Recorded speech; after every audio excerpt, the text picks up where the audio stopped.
Bonjour à tous et à toutes. Je suis très heureuse de vous accueillir pour cette journée sur la supply chain du futur qui est organisée par le PASCA, donc le pôle achat supply chain Atlantique. Apparemment, votre journée va être dense et passionnante et longue. Voilà, donc je vais essayer de la démarrer de manière un peu dynamique. Alors tout d'abord, permettez-moi de vous accueillir en tant que présidente du groupement d'intérêt public Technocampus, puisque vous êtes ici sur un Technocampus, et de vous dire quelques mots sur ces plateformes de recherche qui sont aujourd'hui au nombre de 3 et qui devraient être 5 dans les années à venir. Alors, qu'est-ce qu'un Technocampus ? En fait, c'est une structure qui a vocation à regrouper sur un même lieu des industriels, l'enseignement supérieur et la recherche, et des centres techniques, et tout ça sur des filières d'avenir. Alors, les 3 technocampus qui existent aujourd'hui, ce sont le Technocampus Composite, pas très loin d'ici, qui a été ouvert en 2007. Plus récemment, en 2014, le Technocampus Smart Factory, que certains d'entre vous connaissent peut-être, qui est sur la réalité virtuelle. Et puis enfin, ce Technocampus Océan, qui a été inauguré en 2015 sur les énergies marines renouvelables. 2 autres technocampus à venir. Sur l'acoustique au Mans, il y a un vrai savoir-faire en termes d'acoustique à l'Université du Mans. Et donc, il y a un objectif de développer un écosystème de la recherche jusqu'à l'innovation. Et puis, un autre et dernier technocampus qui devra voir le jour sur la robotique à La Roche-sur-Yon et qui est en cours de... Voilà, qui est en projet. Alors, ces technocampus, ils sont positionnés sur l'industrie du futur avec un objectif qui est de passer, on va dire, du concept à la réalité. Et je crois que vous y êtes vous-même confrontés tous les jours parce qu'on parle d'industrie du futur, de supply chain du futur, mais concrètement, qu'est-ce que ça veut dire pour mon entreprise demain ? Alors, les objectifs des technocampus, ils sont au nombre de 3. Le premier, c'est de proposer des services aux clients, aux locataires qui sont sur les sites, en leur proposant en particulier la mutualisation d'équipements technologiques qui sont à haute valeur ajoutée. Il y a un certain nombre d'équipements ici qui sont portés par l'IRT Jules Verne ou le CEA Tech. C'est après l'animation et la promotion de la collaboration au sein des plateformes. On sait qu'aujourd'hui, c'est l'innovation collaborative qui permet de faire le plus de progrès. Et vous qui êtes dans la supply chain, vous savez bien que les interfaces, c'est souvent ce qui est le plus difficile à gérer. Et puis, évidemment, une vocation de diffusion et de rayonnement national, voire international, sur les composites. Vous savez que Nantes a une place tout à fait particulière sur les composites et sur l'industrie maritime.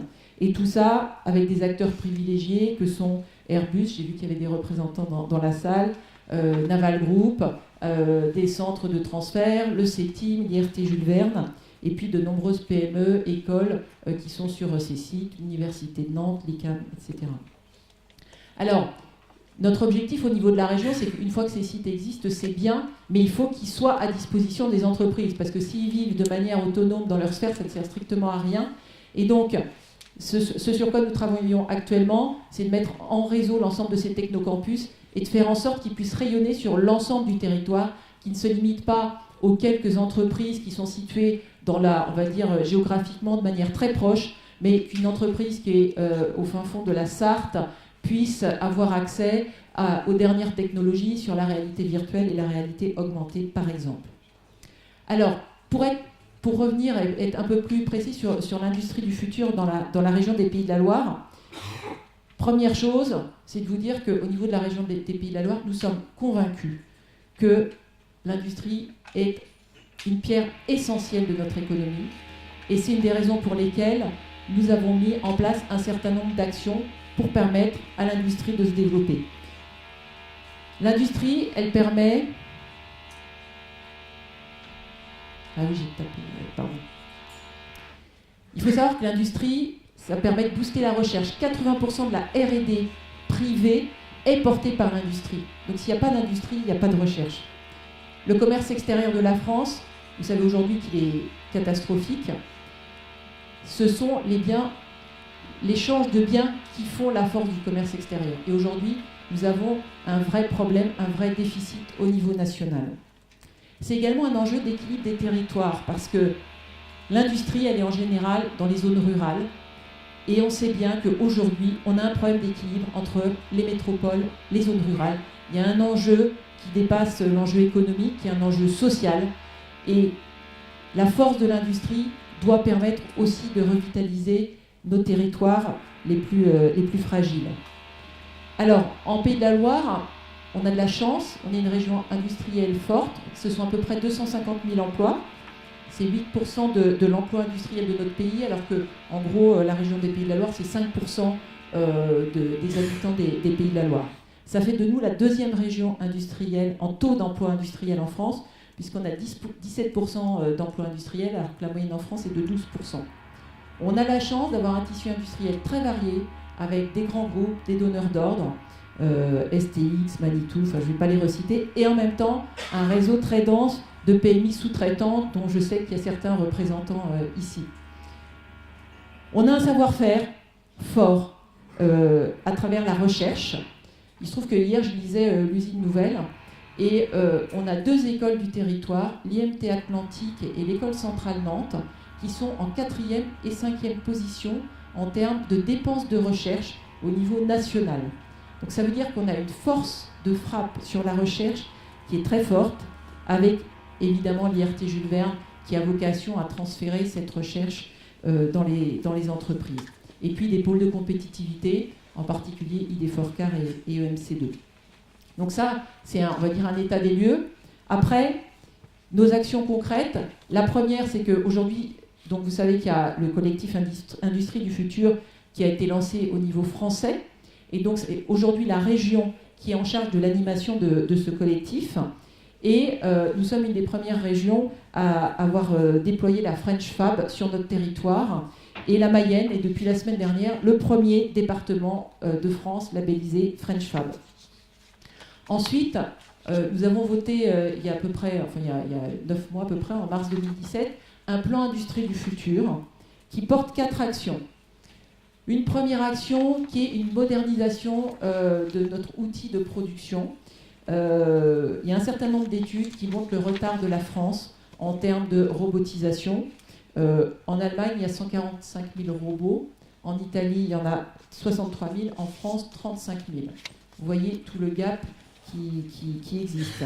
Et donc, nous avons mis en place un appel à manifestation d'intérêt pour les PME et les ETI jusqu'à 2000 salariés pour pouvoir moderniser leur outil de production, que ce soit sur la partie de diagnostic, donc au démarrage, sur la partie de concrétisation du projet et sur les premières phases de test où en général on perd de l'argent puisqu'il y a toute une phase de montée en puissance. Donc notez-le si vous avez des besoins dans vos entreprises, vous tournez vers la région sur ce plan, cet appel à manifestation d'intérêt.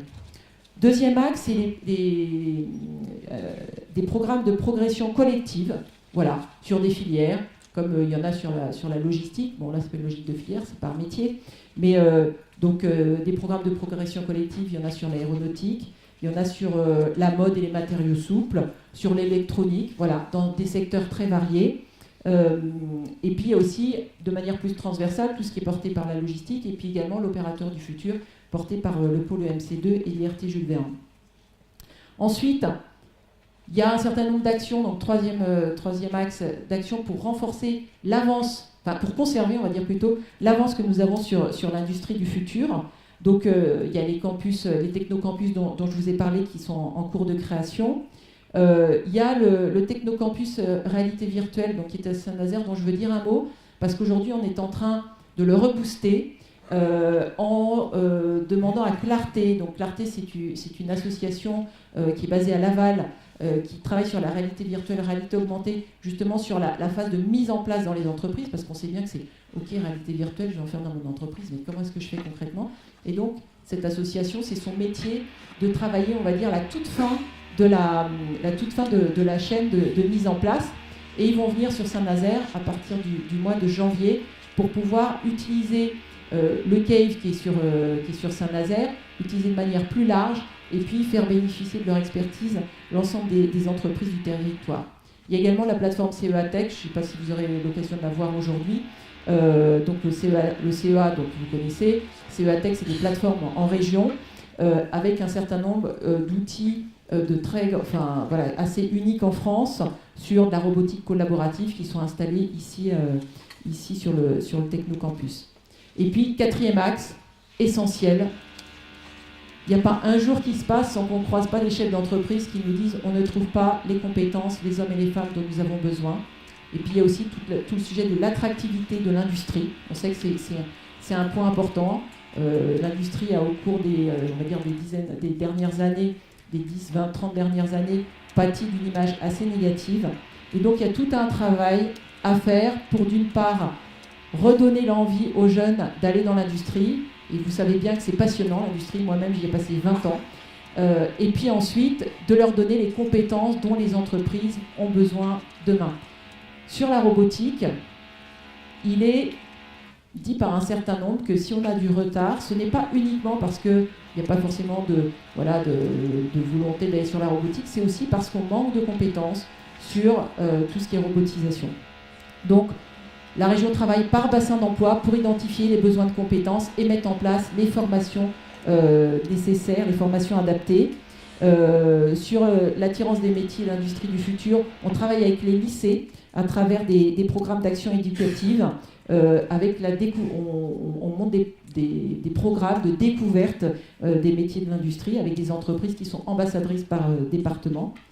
On a aussi ouvert un certain nombre de formations en apprentissage. Vous savez que les régions ont, jusqu'à nouvel ordre, en charge l'apprentissage. Et c'est un axe sur lequel la région s'est fortement impliquée. Et on a ouvert sur cette année un certain nombre de BTS en maintenance de systèmes de production ou de filières de contrôle non destructif. Voilà. Et puis sur le champ de l'enseignement supérieur, parce qu'il y a tous les niveaux de formation, on soutient énormément un certain nombre d'écoles d'ingénieurs comme l'ICAM, les arts et métiers au Mans, etc. Voilà. Alors, pour venir plus particulièrement sur la logistique et sur le PASCA, donc qui est un cluster qui est orienté sur les problèmes de logistique et d'achat, voilà, l'objectif c'est que le PASCA puisse déployer ses actions dans l'ensemble des filières régionales avec des programmes structurants sur les EMR, sur l'agroalimentaire, sur des circuits courts, donc vraiment à l'attention de toutes les industries, sur la logistique portuaire, évidemment, avec le grand port maritime de Nantes-Saint-Nazaire, avec 4 typologies d'actions. D'une part, la sensibilisation et l'animation du réseau, et évidemment, cette conférence aujourd'hui en est l'un des aspects. Il y a également eu la création et le pilotage d'un club de chargeurs qui vient d'être constitué, donc la sensibilisation. La recherche et l'innovation, vous venez de recruter un postdoc, voilà, pour travailler justement sur la mise en œuvre concrète de nouvelles techniques sur la logistique, avec un benchmark avec l'ensemble des pays européens, enfin, qui va être mené, et asiatiques, pour voir, prendre les bonnes idées, parce que parfois il ne faut pas réinventer la poudre, évidemment.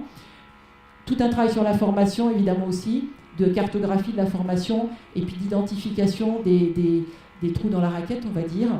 Et puis enfin, des projets collaboratifs que vous connaissez certainement pour certains d'entre vous. Il y a eu par exemple en cours la création d'une navette fluviale de transport de marchandises sur l'estuaire de la Loire, qui est travaillée avec le Grand Port, avec Airbus, etc. Voilà. Alors, tout ça, on voit qu'il y a beaucoup de modifications et de mutations de l'économie qui sont en train de se mettre en œuvre, et ça va être un peu la thématique de votre thème de réflexion aujourd'hui. Et c'est comment réussir à faire de ces mutations des opportunités pour nos entreprises. Alors c'est le prospectiviste Jeremy Rifkin qui, le premier, a émis l'hypothèse que les révolutions industrielles, elles se situent à la convergence, d'une part, de l'apparition d'une nouvelle forme de production d'énergie, et en même temps, de nouvelles technologies de communication. Donc l'énergie, les communications. Alors au XIXe siècle, c'est la machine à vapeur et l'imprimerie rotative. Au XXe siècle, ce sont les réseaux électriques et les moteurs à combustion interne. Et son hypothèse, c'est de dire qu'aujourd'hui, on vit la troisième révolution, qui est l'arrivée d'une part des énergies renouvelables et d'autre part des technologies du numérique.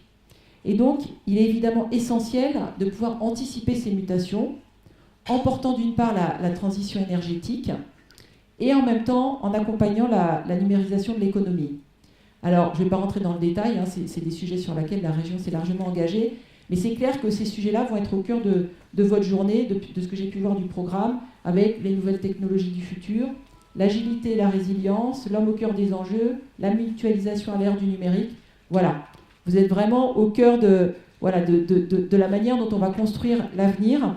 Alors, merci en tout cas à tous ceux qui ont œuvré de manière visible ou plus invisible sur l'organisation de cette journée. Et puis, j'espère qu'elle pourra nourrir votre réflexion et permettre de faire évoluer vos entreprises au bénéfice de leur compétitivité. Je vous remercie. J'ai choisi d'essayer de remettre une mise en contexte de l'industrie du futur pour arriver jusqu'à la définition de ce que pourrait être la supply chain du futur. Alors, quelques grands thèmes à introduire. L'industrie du futur, le déploiement de l'industrie du futur en France est notamment lié au plan national, qui est relativement récent de 2015, sur la nouvelle France industrielle, dont l'objectif c'est réussir la réindustrialisation française. On a pu constater pendant de nombreuses années effectivement les délocalisations, souvent en pays low cost. Là, il s'agit, on a quelques exemples qui commencent à naître, de réinternaliser la production française. Donc Pascal, on travaille notamment sur des projets autour des EMR. Donc, pour réussir cette réindustrialisation, il s'agit tout d'abord de moderniser l'outil industriel, mais également d'accompagner la transformation du modèle économique des entreprises. Et les experts nous font imaginer une augmentation européenne du PIB de 15 à 20% à horizon 2020. Donc l'enjeu de l'industrie du futur et de la réindustrialisation est un enjeu majeur pour les économies, pour l'emploi et pour nos régions, nos territoires. Donc ce projet Industrie du futur repose sur 5 piliers comme présenté. Donc on en a déjà parlé, Madame Well en a déjà parlé, c'est tout ce qui concerne le développement de l'offre technologique. Aujourd'hui, on a une recrudescence du développement des outils de l'IoT, de la réalité augmentée, de la réalité virtuelle, du tracking des objets, etc. C'est accompagner les entreprises dans cette transformation. Parce que quand il s'agit de transformation d'un modèle processuel d'organisation, il faut accompagner les entreprises. Nous rencontrons de nombreuses entreprises qui ont des problématiques pour mettre en œuvre ces nouvelles technos et se les faire propres. Le point important également sur les salariés, c'est que les salariés, on a besoin de salariés, la logistique et l'industrie a besoin de salariés, et donc il faut adapter et former les salariés aux nouvelles technologies. Et à côté de ça, donc GS1 parmi nous, il y a tout l'aspect normalisation, en parlant tous du même langage, la normalisation des réseaux, la normalisation de l'IoT, etc. Et le dernier objectif de ce projet, c'était promouvoir l'industrie du futur française. Malgré tout, quand on fait un peu de recherche de revue de littérature sur ce qu'est l'industrie du futur, on retrouve principalement des définitions assez floues et consensuelles. Donc, qui ne nous décrivent pas dans le détail ce qu'est l'industrie future. Et comme présenté précédemment, ce sont des concepts qui sont relativement récents. Alors, 3 dates, les 34 plans de la Nouvelle France industrielle datent de 2013, c'était hier. La feuille de route usine du futur, c'est 2014, on était encore dans la notion d'usine et pas d'industrie. Et donc, la sémantique industrie du futur a vu le jour en mai 2015. Donc, comme tout concept assez flou, tout concept récent, donc difficile à mettre en œuvre et à déployer. Et concept particulièrement complexe. Il faut rappeler quand même que tous les concepts d'industrie du futur sont basés sur les bases technologiques de l'Internet des objets et des systèmes cyberphysiques. Donc je ne vais pas détailler ici, mais simplement pour expliquer que quand on voit une matrice de relations entre employés business, c'est compliqué et c'est complexe. Et pour le déployer au sein des entreprises, que ce soit les groupes, mais également les PME et les TPE, on se doit de simplifier et de rendre cela intelligible et opérationnalisable. Alors pour ce faire, on a l'Alliance pour l'industrie du futur qui s'est organisée à partir de juillet 2015, c'est-à-dire 3 mois après la nouvelle sémantique, qui a pour rôle de fédérer, accélérer et transformer. Donc Tarmeliti, directeur général, devait être présent pour présenter son plan. Et je vais simplement présenter quelques grands chiffres autour de l'Alliance pour l'industrie du futur. C'est 35 membres, donc des membres au pluriel, à la fois des industriels, des académiques et des pôles de compétitivité. Et les travaux de l'Alliance se déclinent au travers de 7 groupes de travail orientés sur les technos, sur la normalisation et les hommes, la promotion des offres existantes, parce qu'on fait de l'industrie du futur et de la supply chain du futur sans savoir comment faire. Il faut savoir qu'on applique déjà des principes et des outils sans dire que c'est l'industrie du futur. Donc une action sur le déploiement, également des vitrines et la communication autour de cette problématique. Alors, le plan transverse qui a pour objectif donc, de faire se doter les entreprises des technologies innovantes travaille sur à la fois les outils de production et les modèles d'affaires. Avec les leviers, on en reparlera plus longuement dans le reste de la journée, qui sont la digitalisation, l'automatisation, l'être humain au cœur de l'usine. Donc on est bien dans une conception, même si on parle de robotique, d'automatisation, on est bien dans une réflexion autour de l'homme au cœur de l'usine. Tout ce qui est monitoring de contrôle, tout ce qui est composite et nouveaux matériaux assemblage, et les derniers leviers, c'est tout ce qui est fabrication additive. Donc cette action de l'Alliance pour l'industrie du futur se fait au niveau national. Et nous, en région, on a de grandes chances d'être une région très dynamique. Et de nombreux acteurs travaillent par ailleurs sur l'industrie du futur. Donc les acteurs à la fois des entreprises, on en aura parmi nous aujourd'hui, on aura certaines qui proposent des démonstrateurs de espaces de networking. Également en CCI, ils travaillent sur ce sujet, les pôles de compétitivité et les centres techniques et PRI tels que Pascal. Ce qui permet au niveau régional d'avoir une multiplicité de ces compétences qui permettent de déployer aujourd'hui l'industrie du futur. Et je ressouligne ça, c'est très important pour moi de souligner, de la mobilisation de la région pour cette thématique. Notamment, Madame Moelle en parlait, donc notamment l'AMI Industrie du futur. Où la région est vraiment là pour soutenir les projets, que ce soit de l'émergence, de la réalisation et de l'opérationnalisation de projets. Et donc surtout, n'hésitez pas à vous rapprocher des charges de mission régionaux ou de la région ou de l'agence régionale ou même des conseillers de communes ou du comité d'agglomération qui vous routeront vers ces outils, donc des outils qui fonctionnent. Je crois que, sans me tromper, que Daniel Vogt fait état de quelques dizaines de millions d'euros à nouveau sur les ministres, c'est 47 pour le nouveau programme. Donc il y a matière à aider les entreprises à faire évoluer leur business model. Au-delà de ça, juste une petite anecdote, sur ces AMI, on trouve pas beaucoup de projets logistiques. On a télévisé, on en a pas beaucoup. Donc la logistique est éligible également aux appels à manifestation d'intérêt de la région, et on est là pour vous aider à rédiger, à structurer les dossiers pour qu'ils soient acceptés. Donc ce collectif régional qu'on a nommé le collectif régional Industrie du futur, donc on se coordonne entre différents acteurs sur la région.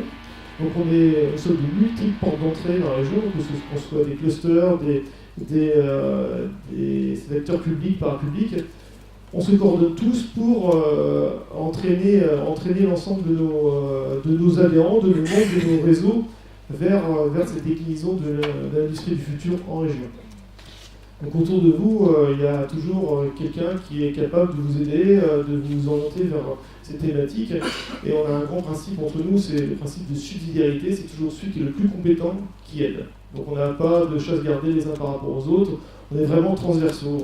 On travaille à la fois avec les pôles, le C2, les Forcar, l'ING Réseau, avec les clusters tels que Neopolia, et également avec des clusters plus spécialisés tels que l'Astopol ou ADN Ouest, qui sont numériques.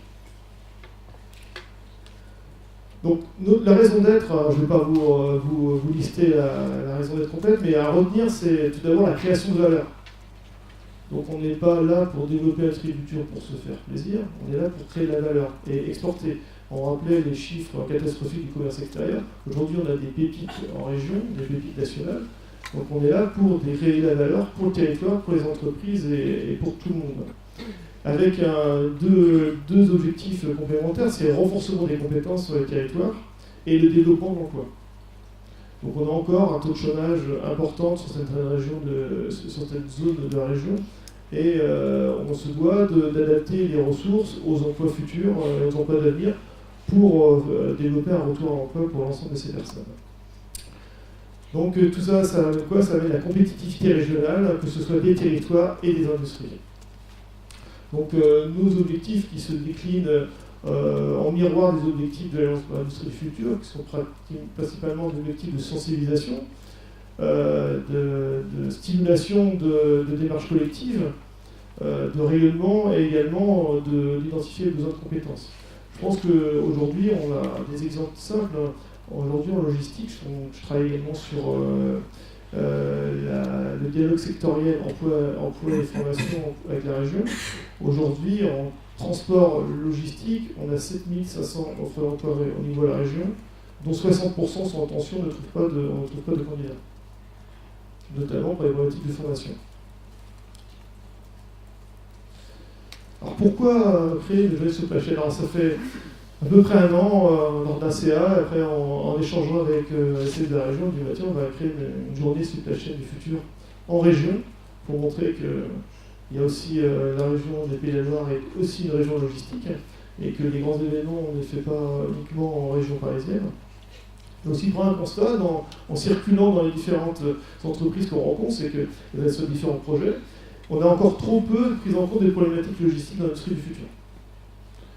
Clairement, aujourd'hui, on a un vrai trou où on a très peu. Aujourd'hui, on a la chance maintenant, avec les partenariats qu'on a noués avec le pôle MC2, d'avoir la logistique, la transitique intégrée à la feuille de route de MC2. Mais on a encore beaucoup de projets qui sont traités sans volet logistique.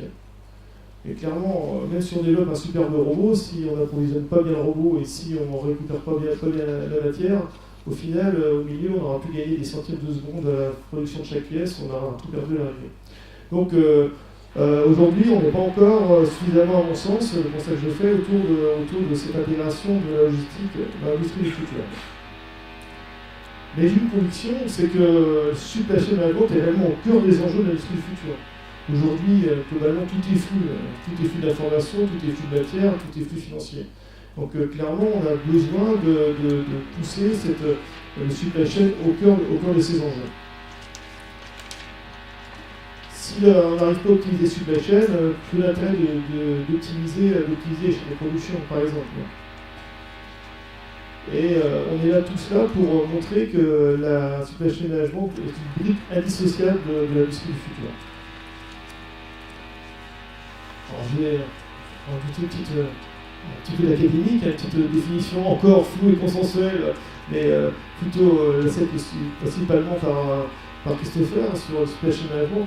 Effectivement, on comprend bien que le supply chain management tel qu'il est défini aujourd'hui, c'est-à-dire la gestion de l'ensemble des flux du premier fournisseur jusqu'au dernier client, va impacter directement l'ensemble de la chaîne et l'ensemble des acteurs. Donc on est bien, on a besoin encore de le prouver, d'être au cœur de la supply chain. Alors, la recherche académique qu'on commence à mener, donc comme je vous disais, on a un postdoc qu'on a poussé et travaillé en collaboration avec l'Université de Nantes sur ce sujet-là, pour essayer de définir ce qu'est la supply chain du futur. Alors les 4 enjeux qui ressortent des études de la littérature, c'est tout d'abord, ça reste l'adaptabilité de la production par rapport à la demande. On reste sur tout ce qui est problématique de différenciation retardée notamment. Le deuxième enjeu, sur la personnalisation des productions. Aujourd'hui, on essaye de personnaliser, le client a toujours raison, donc le client veut des personnalisations, donc on personnalise. Ça veut dire que la supply chain doit s'adapter à cette personnalisation. Et ce qui entraîne de la flexibilité et de l'agilité des processus. Il faut changer, il faut aller vite, il faut se structurer, aller vite. Et des notions très importantes qui émergent de plus en plus. On a des dossiers, notamment Atelier du Atlanterre qui est là, qui travaille sur tout ce qui est tracking et tracing des produits au sein de l'usine et à l'extérieur de l'usine. De ces 4 problématiques émergent 3 leviers principaux. Le premier levier, l'utilisation des technologies disponibles et à venir. Donc aujourd'hui, il y a des technologies qu'on peut utiliser, mais c'est aussi au supply chain de développer ses propres technos répondant spécifiquement à ses besoins. Ensuite, l'optimisation des processus de gestion. Si on modifie les outils, il faut adapter les processus. Et comme les outils, on les fait utiliser par des équipes, on se doit de développer, de changer la culture de l'organisation d'entreprise. Donc c'est après cette réflexion qu'on a décidé d'essayer de faire émerger ces thématiques de la supply chain du futur au cours de cette journée, et en travaillant autour de ces 3 leviers, qui vont correspondre aux différentes tables rondes sur lesquelles vous allez assister aujourd'hui. Donc, sur l'utilisation des technologies d'usage, ces petites planches montrent qu'il y a beaucoup de choses aujourd'hui qui existent autour des technologies applicables et appliquées en logistique, que ce soit les RFID, les interfaces aux machines, l'intelligence artificielle, le big data, je dirais plus le smart data, tout ce qui est réalité virtuelle et augmentée. Mais la question qui se pose, c'est ok, il y a des technos, mais quels en sont les usages? Il ne faut pas utiliser la techno pour la techno. Aujourd'hui, on est là pour déployer des technos existantes et les adapter pour un usage créant de la valeur. Donc, ça sera l'objet de la première table ronde technologie d'usage qui sera introduite par Claire Gozan, professeure de l'Université de Nantes ici présente, et qui sera ensuite débattue avec différents intervenants. L'optimisation des processus de gestion. Le processus est compliqué et les processus devient de plus en plus compliqué, d'autant plus que la chaîne s'étend, d'autant plus que les acteurs sont de plus en plus nombreux sur la chaîne, d'autant plus qu'on demande de plus en plus aux acteurs logistiques de la chaîne. Donc à la fois, il s'agit de concevoir des outils, les implémenter, sécuriser, personnaliser. Donc c'est deuxième levier du développement de l'industrie du futur, pas la supply chain du futur, va résider dans cette optimisation des processus. Donc cette thématique sera plutôt traitée dans les 2 tables rondes, la 2 et la 4, la table ronde résilience et agilité, la deuxième table, et la dernière table qui concernera la mutualisation et l'ère du numérique, qui viendra à faire émerger les problématiques autour des processus. Troisième